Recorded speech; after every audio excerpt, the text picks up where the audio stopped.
জামায়াতের সঙ্গে আসন দ্বন্দ্বের মধ্যেই নতুন জোটের ইঙ্গিত দিলেন ইসলামী আন্দোলন বাংলাদেশ।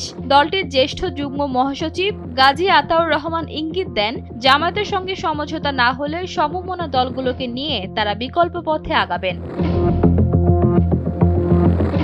বুধবার বিকেলে রাজধানীর পুরনো পল্টনে দলীয় কার্যালয়ে গাজী আতাউর রহমান এসব কথা বলেন।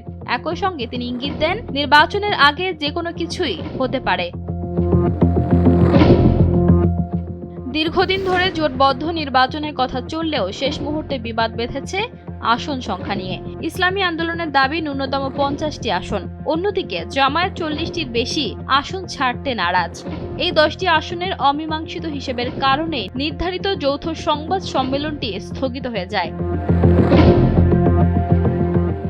ইসলামী দলগুলো মিলে একটি জোট গঠনের কথা ছিল, কিন্তু এরই মধ্যে জামায়াত আমির শফিকুর রহমান তারেক রহমানের সাথে দেখা করে ঘোষণা দিয়েছেন যে তারা আগামীতে বিএনপির সাথে ঐক্যবদ্ধভাবে সরকার গঠন করবেন। ইসলামী আন্দোলন মনে করছে, জামায়াত একদিকে ইসলামী দলগুলোর সাথে জোট করতে চাইছে, আবার অন্যদিকে বিএনপির সাথেও সরকার গঠনের আলাপ করছে। গাজী আতাউর রহমান সরাসরি জামায়াতের রাজনৈতিক অবস্থান নিয়ে সংশয় প্রকাশ করেছেন। জামায়াত একই সাথে ইসলামী জোট এবং বিএনপির সঙ্গে জোট করার কথা বলেছে।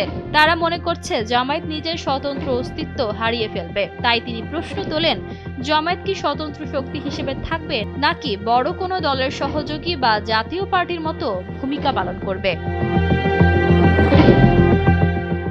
জোটে জটিলতার ব্যাখ্যায় গাজী আতাউর বলেন, আসন সমঝোতার ক্ষেত্রে কিছু সংকট আছে, যা অস্বীকারের সুযোগ নেই। কারো চাপিয়ে দেওয়া সিদ্ধান্ত ইসলামী আন্দোলনকে মেনে নিতে হবে, এই রাজনীতি তাদের দল অতীতেও করেনি। কেউ ইসলামী আন্দোলনকে অবহেলা করলে তাও তারা মেনে নিতে পারবেন না। ইসলামী আন্দোলন স্পষ্ট করেছে যে তারা কেবল জামায়াতের ওপর নির্ভরশীল নয়, তাদের প্রতি শ্রদ্ধাশীল দলগুলোর সঙ্গে যোগাযোগ চলছে। 12 দলীয় জোটের নেতাদের সঙ্গেও আলোচনার দুয়ার খোলা রাখা হয়েছে। আগামী 2-1 দিনের মধ্যেই মজলিসে আমেলার বৈঠকের পর চূড়ান্ত সিদ্ধান্ত আসবে। ঈশিতা আক্তার, সময়ের আলো।